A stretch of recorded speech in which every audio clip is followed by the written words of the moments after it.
Day zero is the moment before company formation, when a founder decides to take the plunge, follow their dream, and commit to pursuing their vision of change. On day zero, you'll hear founders tell their story. Well, good morning, Marcus, and welcome. Good morning.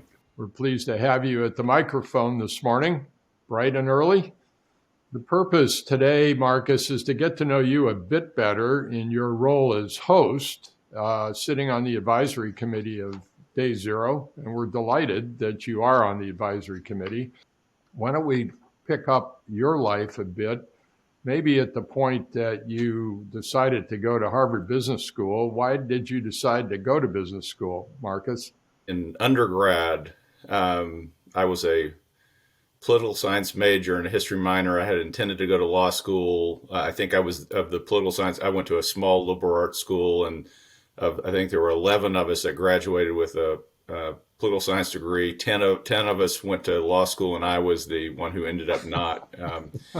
So, you know, and I eventually had a unique opportunity to become to get into management consulting, and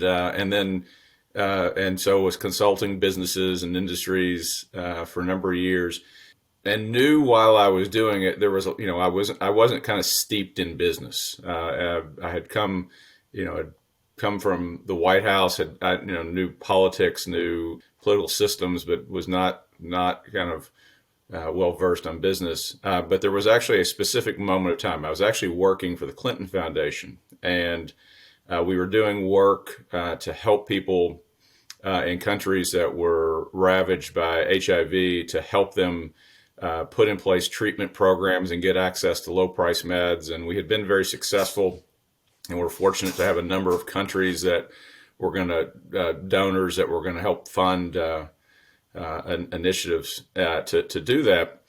And there was a moment of time where I was sitting in a room with a number of bankers, and we were discussing the fact that we were going to be buying raw materials in China and then sending them to India and buying other things in India, and that we were shipping them to South Africa and Rwanda and Haiti and others, and that I had a staff in the U.S., but we had donors from Japan and Ireland and Switzerland and Sweden.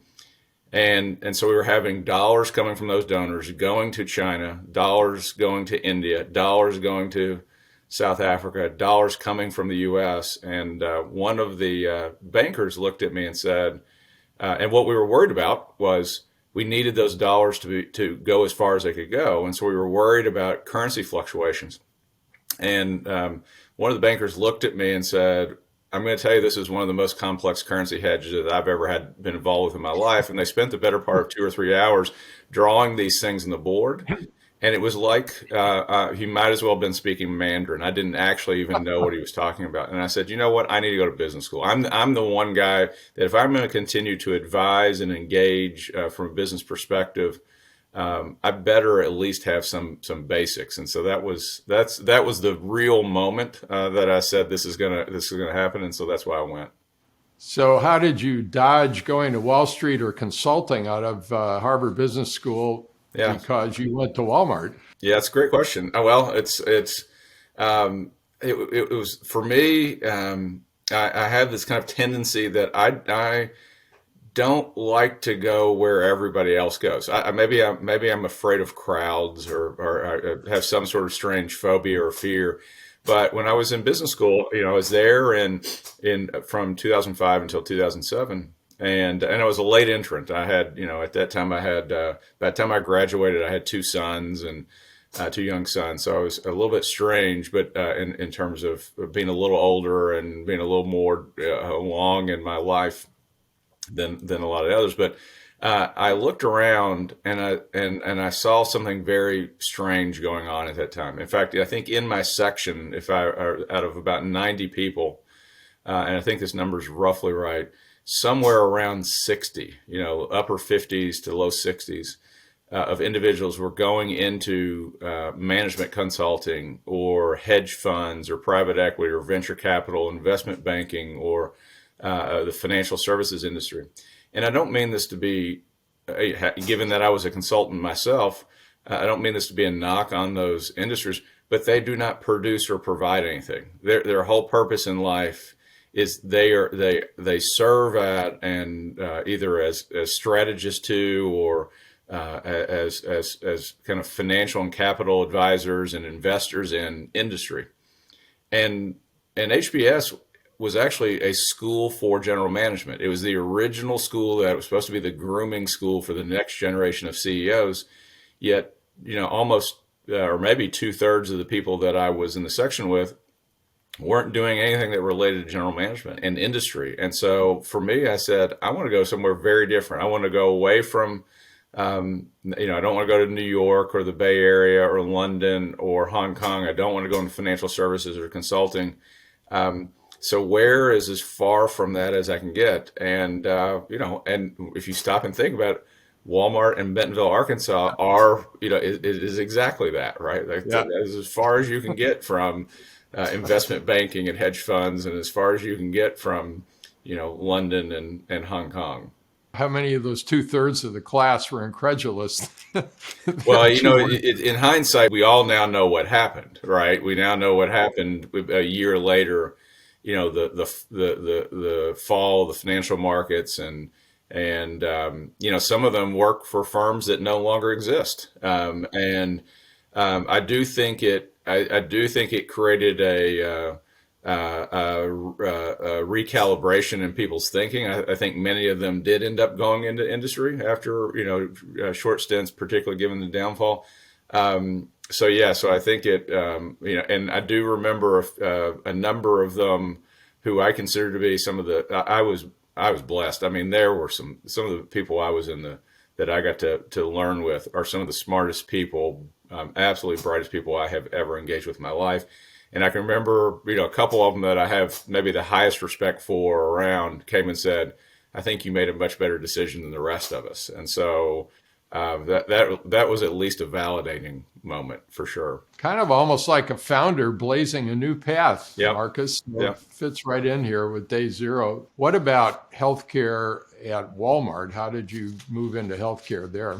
I tell people I'm not a healthcare person by nature. And when I came to Walmart, what I am is there's two things. I love opportunity. I want to go in those areas that there's either a turnaround need or there's an opportunity, there's a growth need. I like areas that aren't, that still have growth in them, that still have opportunities in them, that there's still stuff going on, that things haven't been kind of fully figured out. I'm not a very good keep the train on the tracks guy. And so that's kind of one. I think the other thing is, it's where I grew up. I was born in Ashland, Kentucky, which is right at the border, literally right in the border of West Virginia. And so it's Appalachian area. I grew up in central Kentucky. I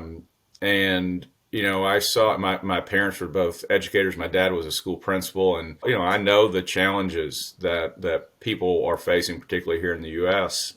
Right. When you live in places like Catlettsburg and Whitley City and Paintsville and others that most probably people listening to this don't know where that is, but those are kind of rural communities and they're great communities, but often they're facing kind of challenges. And for me, I think purpose, that was why I went to the Clinton Foundation, why I've done other things, that it can't just be enough to say, hey, this is a great growth opportunity where I can make great money. I've got to feel that, am I doing something that's actually creating value for people, particularly the people that I grew up with? I want to know when I go home and they see me, I want them to be proud of what I'm doing and not be confused by what I'm doing. And so I think that intersection between opportunity and the ability to drive real positive impact on people's lives, particularly those people that are important to me. When given the opportunity, that was the path I took. Well, I know Walmart was in division business fairly early, but healthcare delivery is relatively new. Mm-hmm. And now, of course, Walmart Health has been set up to do that. So what was the impetus for Walmart to move into the delivery side of healthcare? The move into care delivery if you were to say that, is there a moment of time where it really started, was with the launch of the $4 generic program in 2006.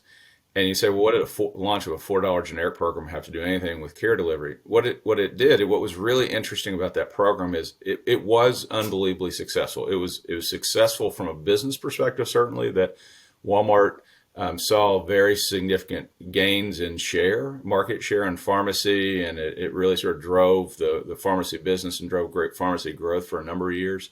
It was also, more importantly, hugely impactful. It helped people save money. It helped the system. It helped kind of drive conversion to lower price generics. It made them, I think, more respectable in some ways, and you saw kind of faster conversion to generics in the industry. And saved, I think, a lot of, there's number of studies I've seen where it saved the system $10 billion or more a year because of the singular launch of that program and the competitive responses. Wow. But what we learned was this: in many ways, the gains that Walmart saw were not from other pharmacy chains, not from Walgreens or CVS. It was from people who had prescriptions in their pocketbooks or the dashes of their car, but that weren't getting them filled because they couldn't afford them, or from people who were pill splitting, seniors who were pill splitting because they couldn't afford 2 prescriptions, they could only afford 1.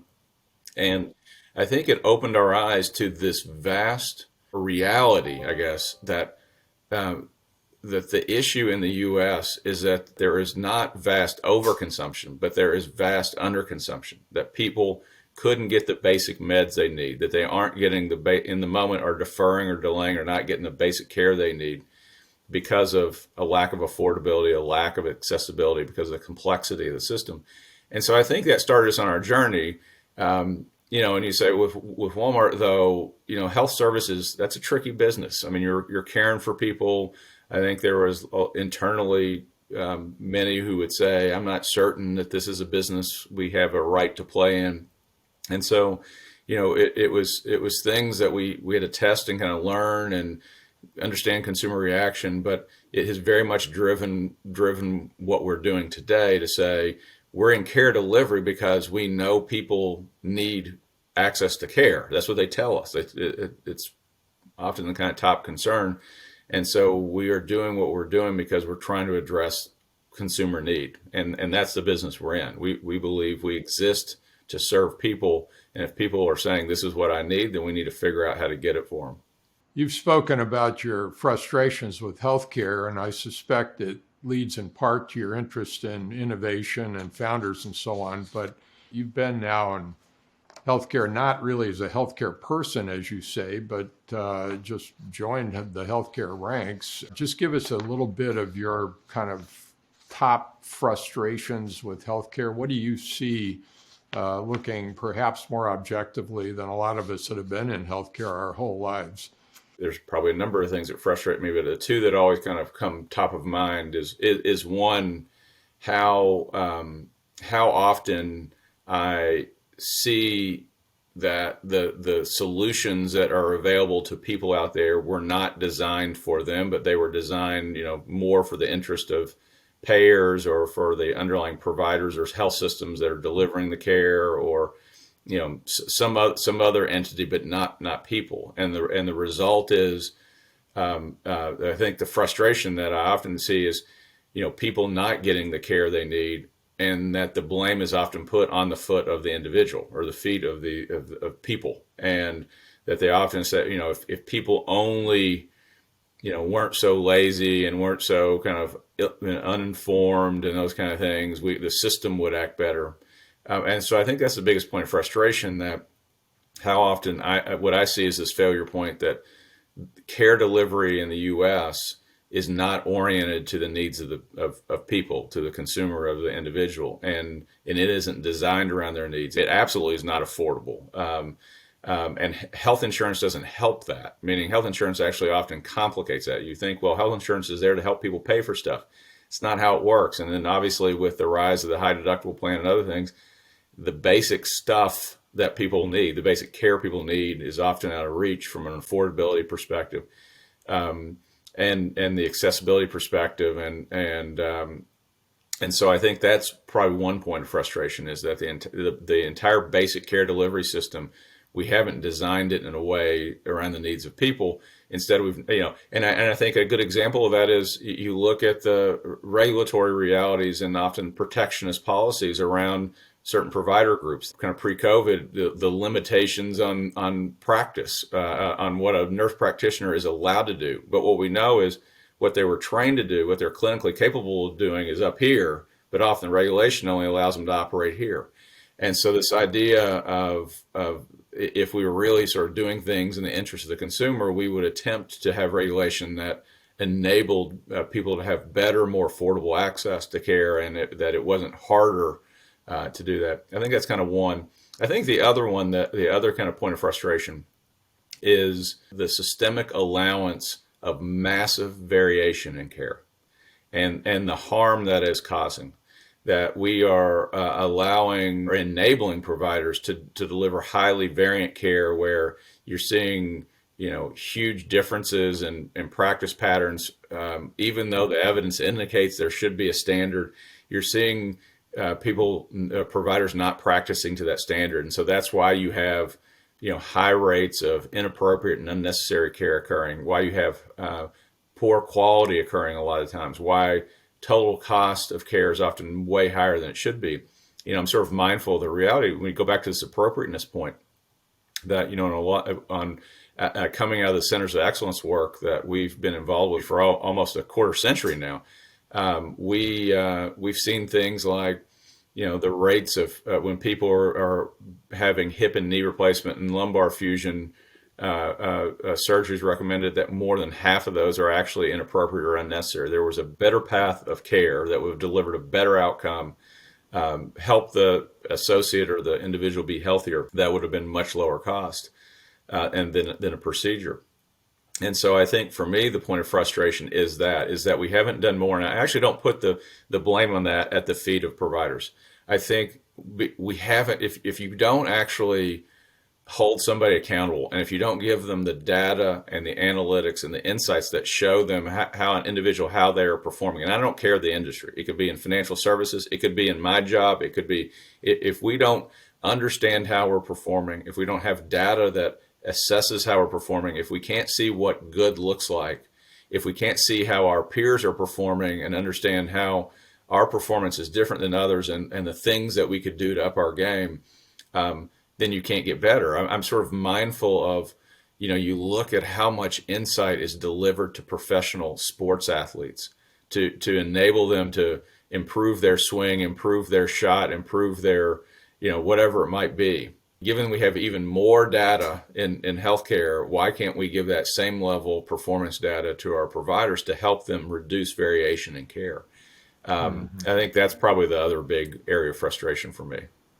Well, I think you've just laid out the foundation for Day Zero and founders in general. Why did you join the Day Zero Advisory Council, Marcus?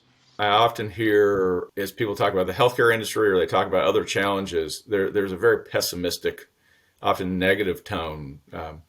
And I'm hopeful. I'm hopeful, and I fundamentally believe that that transformation is coming in the system, and that we can make these changes, and that ultimately people can be healthier, and we can make the system more financially sustainable at the same time, while Americans are actually healthier and can live better. But obviously, you can't just hope. There's got to be things that drive that transformation. And for me, much of that hope has come and does come from the people, the individuals, the teams that are standing up and that are saying, I want to do something different. I want to innovate in the system. I want to create something new. And so I believe in entrepreneurs. I believe in their ability to create innovation that changes the system, that makes it better for people, that helps us lower the cost of care and improve the health of Americans. Even with the tragedy that is climate change, I believe it's innovators and entrepreneurs that are going to help us solve for these big, meaty challenges. But back to healthcare, I'm a big believer, and so for me, I'm involved because I I love the innovators. I love what they're doing. I believe in what they're doing. The hope I have for transformation of system comes from the work that they're doing, oftentimes, and frankly, I'm a bit in awe of them as well. I look at it and see people taking risks that people love to call me they say, oh, you go rogue all the time and you're unfiltered, but I see people taking risks that I often have to challenge myself and say, I'm not certain if you've got the guts to take the risk that these individuals are taking, these leaders are taking, these founders are taking. And so for me, it's maybe my sort of small opportunity to say thanks and show gratitude for the risks these innovators are taking and the pain they're enduring to transform the industry. Yeah, that's very cool. We're delighted to have you on the council. You're clearly a key member. Super interview, Marcus. One last question, if I could. So what advice would you have for this pool of innovators and entrepreneurs that you run up against, I'm sure, a lot in your position at Walmart Health? But what advice would you have for them? Of the people that I chose to interview, one of the things that is consistent across all of them is this idea that yes, you need to believe in what you're doing and bring deep passion and stay committed, and don't be afraid and keep charging ahead. Except that maybe there's a little bit of a paradox here. You've got to be pragmatic. You've got to understand that innovation is a learning exercise, and as you learn, you've got to be willing to pivot and change to really because what will happen is you will, over time, you will understand the challenge that you're trying to address in different ways, and so therefore the way you started thinking about solving for that challenge may not make sense anymore. This kind of myth of two people in the Starbucks writing a business plan on the back of a napkin and then just being dogged against that business plan, not allowing anybody to say no to you, but just keep charging ahead. I would instead say that is a myth. That's kind of foolish. That the right approach is to be pragmatic, to be open to changing, to be open to evolving what you're doing. That your goal is to create solutions that work. Your goal is not to be right. And so that's probably my challenge is don't be afraid of changing. Don't view that as failure. View that as success. View that as when you change, when you have to pragmatically adjust. That's a sign that you've learned, and learning is good. Marcus, well said. Thank you very much for your time this morning. Great having you on the Advisory Council. Yeah, thank you so much.